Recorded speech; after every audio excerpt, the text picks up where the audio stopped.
चला आज 1 कप तांदळापासून बनवूया मस्त मऊ लुसलुशीत असा कोकणातील प्रसिद्ध नाश्ता। आज मी नाश्त्याला बनवल्या आहेत जाळीदार आंबोळ्या। तर यामध्ये ना मी सोडा इनो असं काहीही वापरलेलं नाहीये। आंबोळ्यांसोबत खाण्यासाठी मस्त हिरवीगार ओल्या नारळाची चटणी देखील बनवलेली आहे। कोकणातील लोक आंबोळ्या जाळीदार होण्यासाठी कुठला सिक्रेट पदार्थ वापरतात ना ते देखील आज मी तुमच्यासोबत शेअर केलेला आहे। सकाळच्या घाईगडबडीत नवऱ्याचा नाश्ता असो, मुलांचा टिफिन असो किंवा मग घरात कोणी वयस्कर मंडळी असो, असा मऊ लुसलुशीत तुम्ही नाश्ता दिला ना की सगळेच खुश होतील। तर कोकणी पद्धतीच्या आंबोळ्या बनवण्यासाठी इथे मी सगळ्यात साधा असा 30 रुपये किलोचा तांदूळ घेतलेला आहे। ते रेशनिंगचा तांदूळही चालेल किंवा इडली राईसही चालेल। 1 कप तांदळासाठी आपल्याला साधारण पाव कप एवढी उडदाची डाळ लागणार आहे। तर इथे मी डाळ देखील मोजून घेते।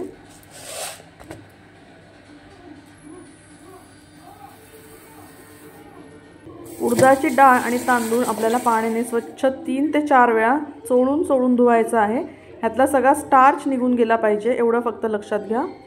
ह्यातलं सगळं धूळ माती जे पण काही घाण असेल ती सगळी निघून गेली आणि तांदूळ आपण असे छान चोळून धुतले की मग आपल्या आंबोळ्या अगदी पांढऱ्या शुभ्र होतात। यामध्ये आवश्यकतेनुसार आपण पाणी घालूया आणि हे डाळ तांदूळ आपल्याला कमीत कमी एक 5 ते 6 तास असेच भिजत ठेवायचे आहेत।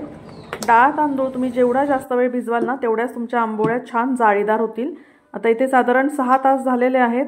बघू शकता तुम्ही डाळ तांदूळ खूप छान आपले भिजले गेलेले आहेत। आता आपण मिक्सरच्या भांड्यामध्ये ह्याला वाटून घेणार आहोत। डाळ तांदूळ इथे मी निथळून घेत आहे। खूप जास्त पाणी यामध्ये आपल्याला वाटताना घालायचं नाहीये। आता जो सिक्रेट पदार्थ प्रत्येक कोकणी घरामध्ये आंबोळ्या करताना घालतात तो म्हणजे शिजवलेला भात किंवा शिळा भात। तर इथे मी पाव कप एवढा शिळा भात घेतलेला आहे। डाळ तांदूळ भिजवलेलं जे पाणी आहे तेच फक्त मी 2 चमचे किंवा 2 पळ्या एवढं घातलेलं आहे। आणि आता आपण हे मिक्सरला वाटून घेऊया। तर नेहमी आपण उत्तप्प्याचं जसं पीठ वाटतो ना त्याच पद्धतीने आपल्याला हे वाटून घ्यायचं आहे। खूप जास्त बारीक करायचं नाहीये। पिठामध्ये जर जास्त पाणी घातलं ना तर पीठ फर्मेंट व्हायला खूप जास्त वेळ लागतो। मिक्सरच्या भांड्यात थोडंसं पाणी घालून तेच मी यामध्ये मिक्स करते। आता विस्करच्या साहाय्याने आपल्याला हे 5 मिनिट तरी फेटून घ्यायचं आहे। फेटल्यामुळे यामध्ये एरिएशन छान होतं आणि पीठ फर्मेंट व्हायला मदत होते। रात्रभर हे पीठ मी ओव्हनमध्ये ठेवलं होतं। शक्यतो उबदार ठिकाणी ठेवा म्हणजे लवकर फर्मेंट होतं। थंडीच्या दिवसात पीठ लवकर फर्मेंट होण्यासाठी ना स्टीलच्या उभ्या डब्यामध्ये तुम्ही हे पीठ काढून ठेवा किंवा मासा गंज असेल ना त्यामध्ये देखील तुम्ही हे पीठ फर्मेंट करू शकता। तर पहा किती छान हलकं आपलं हे पीठ झालेलं आहे। पीठ फर्मेंट करण्यासाठी जेव्हा आपण ठेवतो ना त्यामध्ये पाण्याचं प्रमाण कमी ठेवायचं म्हणजे अशा छान जाळीदार आपल्या आंबोळ्या तयार होतात। कोणामध्ये ना पीठ फर्मेंट झालं की त्याला म्हणतात पीठ छान आलंय। तर कोणाकोणाला हे माहिती होतं मला कमेंट करून सांगा। आता यामध्ये आपण घालूया चवीनुसार मीठ आणि आवश्यकतेनुसार पाणी। तर पाणी इथे मी खूप जास्त घालत नाहीये, जसं लागेल तसं आपल्याला पाणी यामध्ये ॲड करायचं आहे। खूप जास्त पातळ आपल्याला हे पीठ करायचं नाहीये, जसं आपलं उत्तप्प्याचं पीठ असतं ना अगदी त्याच पद्धतीने। आज आपण हे पीठ फर्मेंट होण्यासाठी ना मेथ्या वापरल्या आहेत किंवा आंबोळ्या जाळीदार होण्यासाठी ना इनो सोडा काहीही वापरलेलं नाहीये। पण जर थोडासा शिळा भात वापरला ना तर बघा पीठ खूप छान आपलं फर्मेंट होतं। आंबोळीसोबत खाण्यासाठी ओल्या नारळाची चुरचुरीत फोडणीची हिरवी चटणी पाहूया। त्यासाठी लागणार आहे ओलं किसलेलं खोबरं, मुठभर कोथिंबीर, पंढरपुरी डाळ मी अंदाजेच घेतली आहे, साधारण 1 टेबलस्पून असेल, 1 इंच आलं, 1 हिरवी मिरची, अर्धा चमचा जिरे, अर्धा चमचा साखर आणि चवीनुसार मीठ। तर तुम्हाला जर हवं तर तुम्ही थोडंसं लिंबू किंवा दह्याचा देखील वापर यामध्ये करू शकता। पण आज मी दही लिंबू काहीही न घालता अशीच ही चटणी वाटून घेणार आहे। तर चटणीचं हे सगळं साहित्य आपण मिक्सरच्या चटणी जारमध्ये घालूया। तुम्हाला जर आवडत असेल तर थोडासा लसूण 1-2 पाकळ्या घातल्या तरी देखील चालेल। आता पाणी घालून ना आपण ही चटणी वाटून घेऊया। तर बघा मस्त दाटसर अशी ही आपली ओल्या नारळाची चटणी तयार आहे। तुम्ही ही चटणी अशी देखील खाऊ शकता, पण आज मी या चटणीला फोडणी देणार आहे। त्यासाठी मी इथे फोडणी पात्र गरम करायला ठेवलंय। त्यामध्ये घालते 2 चमचे तेल। तेल चांगलं तापलं की त्यामध्ये घालूया मोहरी। मोहरी छान तडतडली। आता इथे मी गॅसची फ्लेम बंद केली। यामध्ये मी घातली आहे 1 लाल सुकी मिरची, एक साधारण पाव चमचा हिंग घालायचा आणि थोडासा कढीपत्ता घालायचा। तर हिंगामुळे ना या फोडणीला चव खूप छान येते। आता ही गरमागरम सुरसुरीत फोडणी आपण चटणीवर टाकून घेऊया। चटणीचा सुगंध ना सगळ्या घरभर दरवळतो। फोडणी आपण चटणीमध्ये ना छान एकजीव करून घेऊया।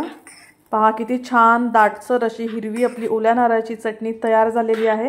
तर ही चटणी ना एकदा तुम्ही नक्की करून पहा। चला चटणी देखील आपली करून झाली। आता पटापट आपण आंबोळ्या करायला घेऊया। कोकणामध्ये पारंपरिक आंबोळ्यांना बिडाच्याच तव्यावर केल्या जातात। तर तवा छान तापला की त्यावर तेल टाकायचं आणि मग आंबोळ्याचं जे बॅटर आहे ना ते आपण यावर पसरून घेणार आहोत। खूप जास्त पसरवायचं नाही कारण आंबोळ्या ह्या थोड्याशा जाडसरच असतात। आणि पहा किती छान लगेचच ते आंबोळीला जाळी पडायला लागलेली आहे।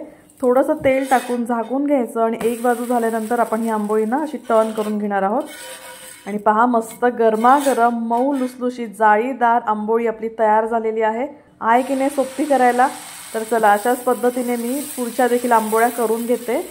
एकदा का जर तुम्ही अशा माझ्या पद्धतीने ह्या आंबोळ्या केल्यात ना, म्हणजे कोकणी पद्धतीने मी म्हणतीये, माझी पद्धत नाही, तर आठवड्यातला हा मेनू तुमचा फिक्स होणार नाश्त्याचा, एवढी गॅरंटी मी नक्कीच तुम्हाला देऊ शकते। आणि बघा दिसतायतच इतक्या सुरेख ह्या आंबोळ्या, इतक्या मऊ लुसलुशीत। घरात जर कोणी लहान मुलं असतील किंवा वयस्कर मंडळी असतील ना, अशांसाठी तर हा नाश्ता अगदी परफेक्ट आहे। पचायला सोपा, हलका फुलका, पोटभरीचा हा नाश्ता एकदा नक्की करून पहा। एक आंबोळी आपण तोडून देखील पाहूया। बघा किती मऊ लुसलुशीत, अगदी कापसासारख्या झालेल्या आहेत। विशेष म्हणजे मुलांना जर तुम्ही या आंबोळ्या डब्यात दिल्या ना तर त्या बऱ्याच वेळापर्यंत मऊ राहतात, अजिबात चिवट होत नाहीत आणि मुलं देखील आवडीने डबा सगळा फस्त करतात। झाल्यात की नाही मस्त आंबोळ्या, तर तुम्ही देखील नक्की करून पहा। मस्ट ट्राय अशीच रेसिपी आहे असं मी तुम्हाला सांगेल। पारंपरिक कोकणी पद्धतीने केल्या जाणाऱ्या आंबोळ्यांची रेसिपी आज मी तुमच्यासोबत शेअर केली आहे। जर तुम्हाला आजची रेसिपी आवडली असेल तर व्हिडिओला एक लाईक नक्की करा। या रेसिपीला जास्तीत जास्त शेअर करा म्हणजे बाकीचे देखील ही रेसिपी नक्कीच बनवतील। तर चला आता मी तर आस्वाद घेतेय मस्त गरमागरम अशा या नाश्त्याचा, कोकणी पद्धतीच्या नाश्त्याचा, आणि मला तर हा खूपच आवडला। पुन्हा भेटूया लवकरच एका छान हेल्दी टेस्टी आणि सोप्या रेसिपीसह। तोपर्यंत घरचं खा आणि स्वस्थ रहा। बाय।